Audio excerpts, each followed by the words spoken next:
Good morning. We are now tuning in on water because the next contribution will be on water. My name is Günther Blöschler. I'm the president of the International Association of Hydrological Sciences. And this is exactly what we're doing in hydrology, looking where the water goes and trying to support better water management. And with this, I would like to introduce today's speaker, Veena Srinivasan. She is from southern India. Her undergraduate degree is in physics, and then she got a PhD on socio-hydrology from Stanford University. And she's really an excellent example of combining the physical sciences with socioeconomics. She's been working in the past 10 or so years in a very interdisciplinary way on real water problems, mainly in India, but not only in India, on real water problems, how we can combine our physical knowledge on the waters of the water system with the cultural, socio-economical perspectives. So, Veena, please come forward. She's working in Bangalore in the Ashoka Trust for research in ecology and the environment, and has a lot of experience with real-world example at the regional scale where the real water management decisions are being made. Please, Veena.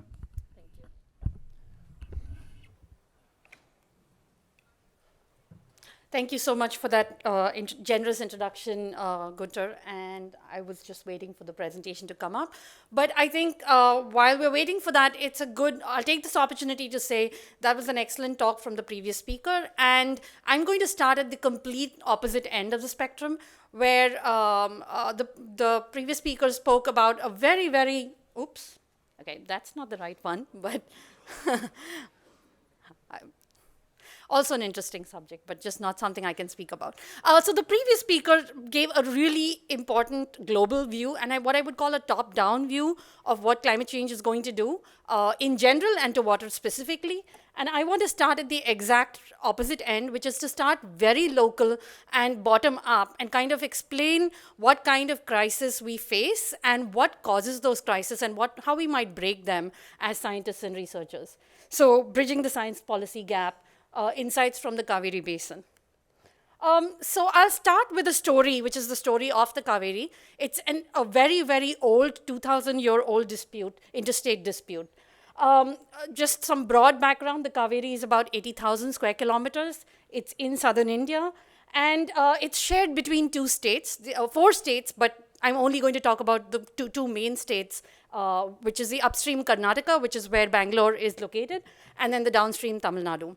The two states get water broadly from the river originates in the Western Ghats and flows into the delta, and it gets water from two different monsoons. So the upstream state mostly from the southwest monsoon from the months of June to September, and then the downstream state mostly in the second half, which is more cyclonic in nature.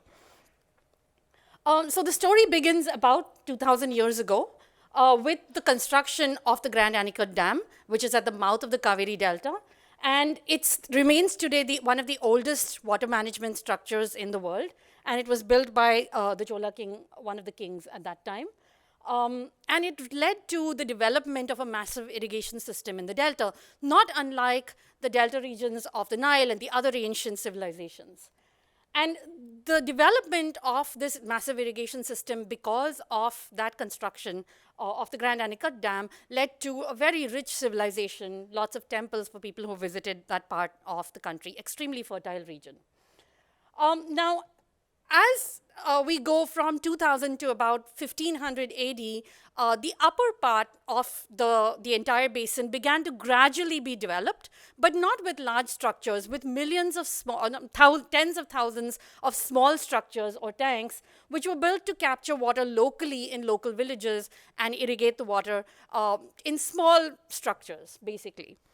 And this allowed every village to get a bit of the water, but also a lot of the water then went over the structures downstream to the next, and so on. So there was kind of both a physical system, but also a water rights system in effect.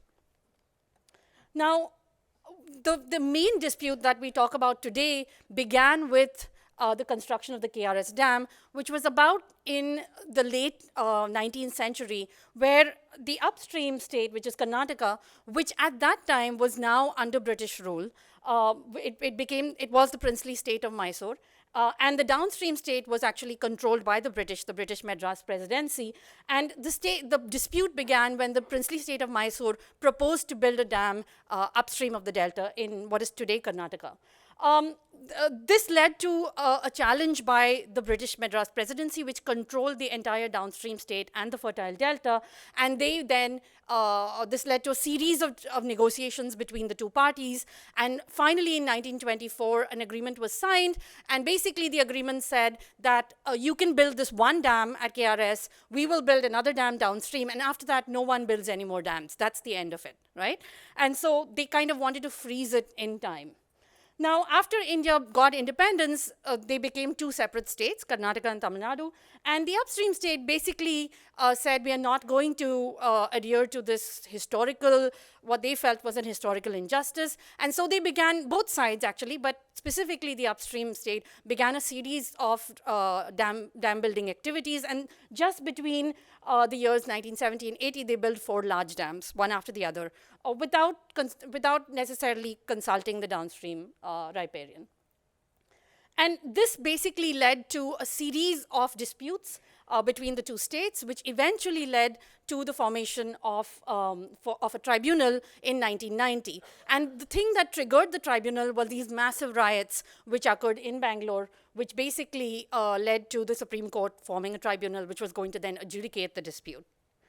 Now, the tribunal took 17 years to arrive at its conclusion, at its final adjudication. But the first thing they did was a fact-finding report to find out who got how much and why and so on. And the very simple set of calculations based on a few reservoirs and gauge data basically said there was about 740,000 million cubic feet, and the upstream states contributed about 2/3 of the water, but at that time in 1972, when the tribunal decided was the starting point of when they were going to start looking at water use, they were contributing 2/3 of the water, but using only 1/3 of it. And then the tribunal basically arrived at its judgment in 2007, which was 17 years after 1990. And basically, they said the states don't really disagree on how much water there is. What they really disagree on is how that water should be distributed. And they said the river doesn't belong to any state. They used what's called the Helsinki rules of equitable apportionment. And then they estimated how much each state needed and for what purpose and so on. And then they arrived at their final share, the final division, which was 270 to Karnataka and 419 to Tamil Nadu. So basically, each state got less than what they wanted. But the most important thing is, even in 1990, there was already more water being demanded from the states than there was, in fact, in the river. Now, you would have thought, and people hoped, that the formation of the tribunal would have ended the dispute once and for all. But what actually happened was very, very far from that. And the tribunal had several problems. It didn't include groundwater, wastewater. It didn't include changes in technology. But the biggest one was that it fixed the allocation between the two states. And it said, this is the amount each state gets, never mind how much actually it rained or how much there is in the reservoir. And as a result of that, in every single drought year since 2007, which is specifically 2012 and 2016, there have been massive riots in both states. And just the damages, economic damages from the 2016 riots alone were estimated by the Chamber of Commerce to be $3.5 billion US. So so there are serious economic consequences as well as damage to life and property for not getting a water dispute right. And so I wanted to give this opposite kind of view, because I think it's really important to understand how water management actually looks when you look at it from a very different perspective. So what did we learn from our years of research in the Cauvery Basin? And I'll tell you again a very short vignette of our socio-hydrological research in that region, where we studied a 1,500 square kilometer catchment at one corner of the Cauvery Basin outside of Bangalore. And basically what we found is there had been an 80 to 90% decline in stream flow over the last 4 decades. Now again, referring to the previous speaker's talk, when we started this research, we thought this was going to be a climate adaptation study. And so we went and looked at the climate models, and the climate models were basically saying that there was going to be an increase in rainfall. So we couldn't understand why, when the models were all predicting that it was going to be wetter, why we were actually seeing a 90% decline in stream flow. And so there was a very serious disconnect between the data and what our climate models were predicting was going to happen, which we needed to explain. And when we did the very simple statistical analysis of historical climate records, what it showed us is that the climatic factors did not explain this extreme drying. It couldn't be explained by increases in temperature, though temperature had increased, of course. And it couldn't be explained by a decline in rainfall. There hadn't been a statistically significant trend in either rainfall intensity or average rainfall, which means it had to be human alterations of the watershed which were causing this kind of a change. So when we dug further and kind of did the field-based research in the catchment, what we found is that in the 1970s, it was essentially a rain-fed agriculture. The yellow is rain-fed agriculture. It was basically rain-fed millet-growing region. The only place that you had irrigation at that time was paddy cultivation in the command area of those tanks, the ones that I talked about earlier, and everything else was rain-fed. What happened between the 1970s and the 1990s was 2 things. One is borewell technology became widespread, available on a widespread basis throughout India, and then they had free electricity policy. So this led to a massive increase, and you can see the red now spreading beyond the irrigated areas, because it was not only farmers who had land in the command area of these tanks who could irrigate, but now anyone could irrigate. And this completely changed the story. By the time we moved to 2015-16, nobody was growing paddy anymore, but there was a lot of, the pinks and the greens are basically horticulture and horticultural crops, basically vegetables for the growing city of Bangalore, which is the black urban area at one corner of the entire map. And there was a lot of green, which was eucalyptus. And so you had 2 things. You had suddenly people irrigating, drilling deeper and deeper to grow vegetables and fruits for this big, now burgeoning urban center, which was wealthier and wealthier. And then you had this massive spread of eucalyptus plantations for reasons I'll explain shortly. And when we looked at the groundwater, and I'm not showing you the traditional groundwater data, which is depth to groundwater, but I'm going to show you our farmer well data, which basically said 2 things, that the number of wells were getting deeper and deeper, and there was more and more of them. So the response to this for the government was basically, groundwater is depleting, let's fix groundwater depletion. And I know many of you probably are not following this, the newspapers in India, but this is exactly what's happening at a national scale in India today. There's a massive drought, a very, very severe crisis, and the government has just launched a massive water conservation campaign. And the typical elements of a water conservation campaign is to basically catch water where it falls, use it, recharge groundwater, build these farm bunds and check dams and so on, so that you can catch water. But all of this water is not new water. It's basically water that would have gone downstream to the downstream reservoir that you're now capturing upstream and sticking into the ground. So basically all that our research showed was none of this was actually helping either ground or surface water. It was just leading to further drying of ground and surface water. Now, why was this happening? And the main reason that drives everything is the underlying driver of demand. Why do farmers grow irrigated crops pumping from 1,200 feet? And the answer is very simple, because farmers do it because that's the only way that a farmer can make income out of the 1 or 2 acres of land that they have. And if you're living close to a city, it makes no sense to be a rain-fed farmer. You would earn maybe $500 a year per acre if you were a rain-fed farmer. But if you went to the city and took up a job as a driver or a painter, you would maybe earn $300 every month versus $500 a year as a rain-fed farmer. So the underlying socioeconomics of what drives farmers to do what they want has nothing to do with water, it has nothing to do with climate, it has everything to do with what farmers need to do to make a decent living. And so what we were finding is farmers were doing what we called a go big or quit strategy, where you either drill deeper and deeper and go and grow cash crops for the urban market, or you put your land under eucalyptus, which is also a water guzzling crop, and then you go and work in the city yourself. So basically, both of those strategies that farmers were following was actually further worsening water availability in the catchment. Now, if I had to then zoom back to the whole Cauvery Basin, what we basically found is a change from 1996, which was still primarily rain-fed throughout the catchment, to a heavy intensification of agriculture throughout the basin. And so basically what you find is that what drives hydrological change, basically groundwater extraction, plantations, and watershed development activities all changed the amount of ground and surface water available. Climate, of course, remains an important driver, but what we saw even in this one catchment is what the global models show versus what the past data on historical rainfall shows aren't always consistent. So even if we want to ask a basic story saying, is it getting wetter or drier, we're not finding consistency between global climate models and local models. And I've been told, I'm not an expert, but I've been told that this has to do with not complete inclusion of local surface feedbacks within some of the global climate models. So we aren't able to quite say what we have to prepare for.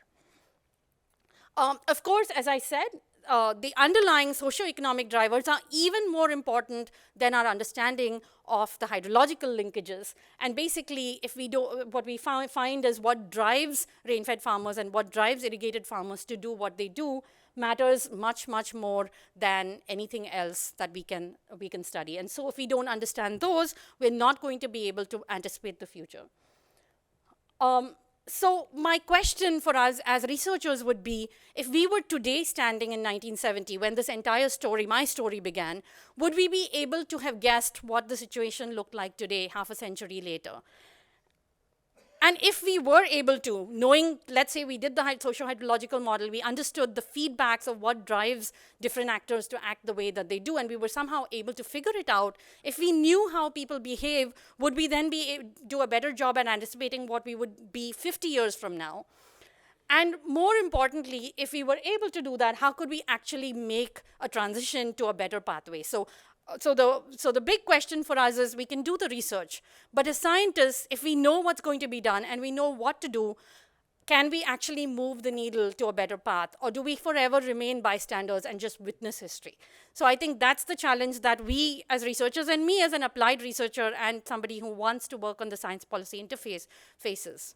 So I'm going to leave you with 5 important lessons. And the first lesson is that I think we need to be doing the right kind of science, and I don't think necessarily, particularly in the developing world, we are. So often we do a lot of modeling for modeling's sake, but it's really important to quantify those what we call hidden linkages and make them more transparent to policymakers, so then it becomes indisputable that if you have plantations or if you have groundwater pumping, these are going to be the effects on ground and surface water. Yet I believe that the really big questions of what that sustainable future looks like, which is, should we go big and build more big dams or many small dams? Should we go back to historical systems? Should we institute water accounting? How do we implement it? Some of these questions are not being addressed in our research today. The second question, of course, is that we need more data and better data, and I think no scientist would ever dispute that. But there is also a problem with blindly believing the data that exists. And I see a lot of studies, even in prestigious journals, that come out of India, which use data that we know on the ground are completely wrong. And so it's really important for us to say, let's look at the data a little more critically to see, does it match? Let's triangulate it across different sources. And then, as scientists, be really responsible about the kind of predictions we're making. So sometimes it's just that the data are wrong because they're missing and they've not been interpolated well, because the budgets ran out. Sometimes it's that the methodology is biased because they're not doing it right and scientists aren't engaging with that question. They're boring questions. And sometimes it really is that the data are fixed for political economy reasons. So it's really important for us to kind of not shy away from any of those and to be really critical about that. Which comes to my next point, which is about political economy. As scientists, and I think both the questions from on the previous talk reflected this. As scientists, that we are really, really uncomfortable about engaging with political economy questions. Often we love to do optimization models where we want to say, here's how you should fix everything. Here's how you should divide the water up. But those are not, in fact, scientific questions. Questions of who should get how much, what is right, should the environment get more water or should people get more water? Those are inherently political questions. So I feel as scientists, we should at least understand where the science or the clarification of linkages and facts ends and where the political economy, which is who's allowed to get how much, starts. Now, I feel that often because the questions of facts and the questions of values are mixed up, you often reach situations where you're sitting on a podium and there will be multiple experts who are always claiming different things. So one example was a panel that I was at recently, and you would find that the panels run by, in this case, the upstream Karnataka state, will always have experts who talk about conservation, how we need to have more water conservation, we need to hold water where it falls, not let water cross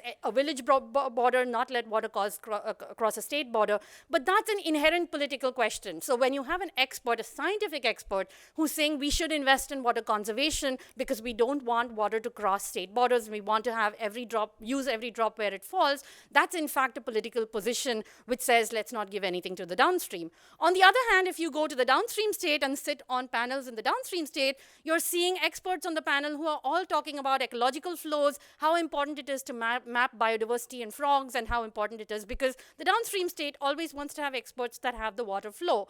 Neither of those are wrong or incorrect, but I think as scientists sometimes we engage in what I would call the battle of the dueling experts without understanding where the facts end and where political positions or interests or values begin. And I think that's really important for us as scientists to learn how to navigate that. The next lesson that I think that I've learned is often as scientists, we are so excited about the new science we're doing, about this isotopic study that we're doing that's going to show something really important, that we forget that some of the problems with policy is not science that we're doing today, but science that we already knew and established 40 years ago. So in India, a classic example, ground and surface water agencies are separate, both at the central and the state level. They do not talk to each other, and there's sometimes double counting of water resources between them. And often, because we are so excited and focused on what we are doing today, what's the cutting edge of the science, we forget that we sometimes need to take stock and say, let's really put together papers on our state of understanding and see if we can influence that instead of only focusing on communicating what we are doing today. So it's old science, not new science, that's sometimes the barrier to change. And finally, I think that there's a real big problem we have with fragmentation of governance and fragmentation of agencies. Often the dots are not connected. I will see position papers and plans from two different agencies which exactly contradict each other. And it's almost certain that if both those agencies went with their plans as they have declared they will, then what you're going to get is something that's a future that's much worse than better. And often there are many examples of this, but one example is the upstream village diverting water for artificial recharge while the downstream village is planning a dam or a surface diversion scheme. So many examples of this kind of contradictions between different agencies. And I think we as scientists owe, if we really believe that we can make a change, we owe it to society to be able to connect the dots and make the discrepancies more transparent. So that's the end of my talk today, but thank you very much for listening, and I look forward to questions.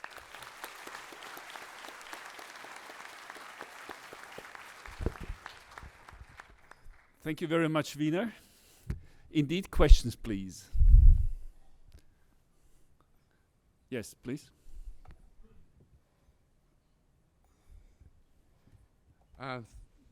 Thanks very much. It was a great talk.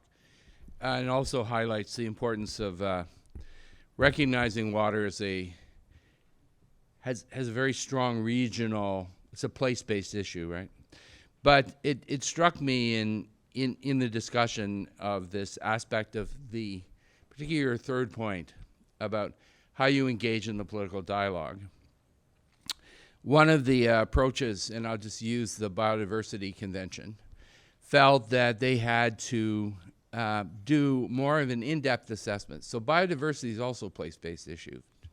And I'm just wondering what your thoughts would be if one particular outcome for I mentioned WMO, we have an emphasis in 2021.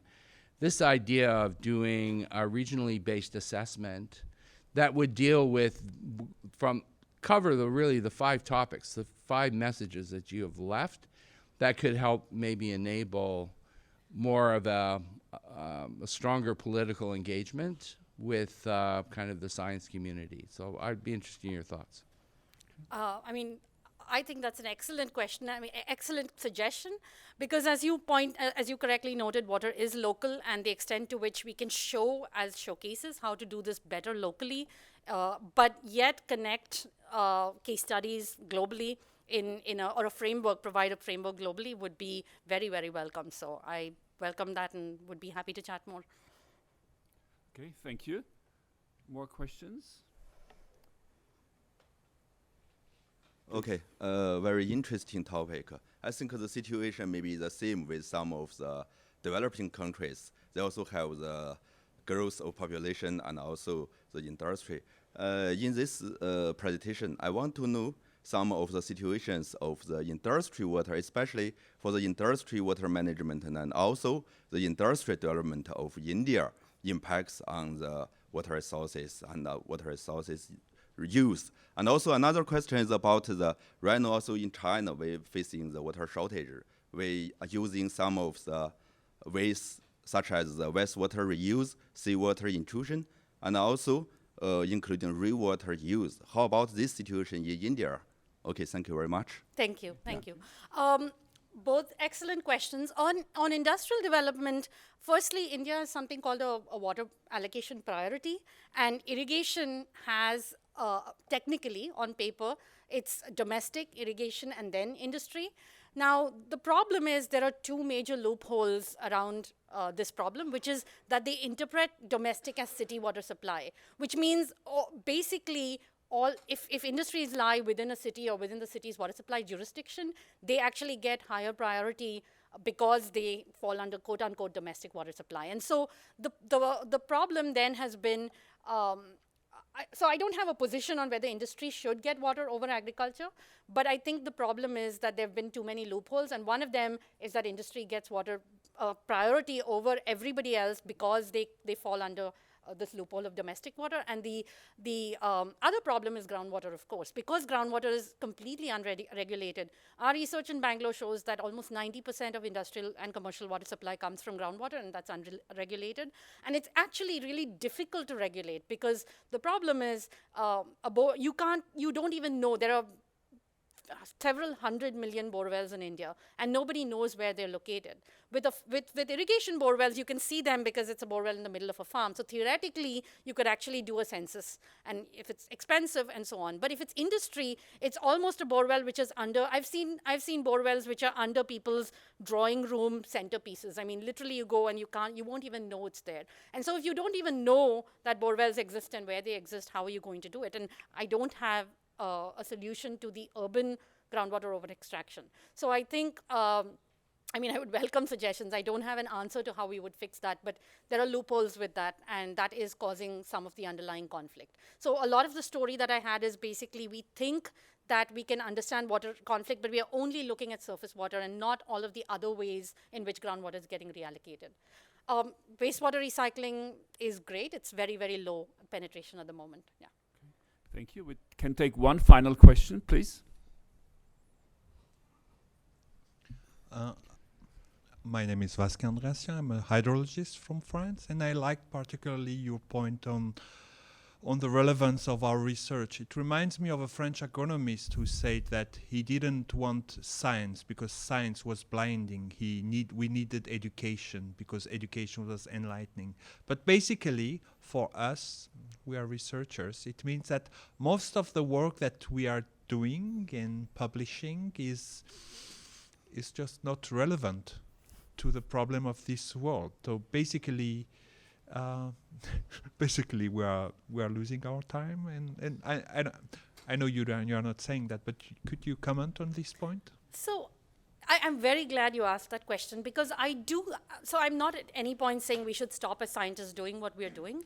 I do think that we could do better on certain things. And I think that the way we set up our incentive structures and our reward structures within the academy does matter, because that then drives what kind of work people choose to do and how they choose to allocate their time. So I would say there is a message for all of you, and many of you are on prestigious positions as journal editors, as heads of various organizations, and I think reflecting a little bit on how we can make science relevant and useful and communicate it better, and what kind of incentives you would put in place to ensure that that is the outcome would help. I want to give one good example of that, which is right here from IDRC Canada. IDRC is Canada's development research funding agency. Just last week in Nature, they put out something called the Research Quality Plus Framework, where I thought they laid out what they call Global South-led research. And I thought what they put out for that is relevant across the board, not just for the Global South, which is what kind of research is worth doing. And they had 4 principles, and I don't know if I remember all of them, but basically they were science that is relevant and relevance and context dependent, science that had high fidelity and in methodological rigor, science that was useful and packaged as being useful. And these were kind of some of the principles they laid out. So I think that looking at IDRC's Research Quality Plus framework, maybe some way that we can, as a scientific establishment, say, can we tweak those incentives so that more of the right kind of research is being done? And it's being done specifically in a way that's consumable and communicated well. Thank you. Okay, thank you very much. Let us thank Veena again.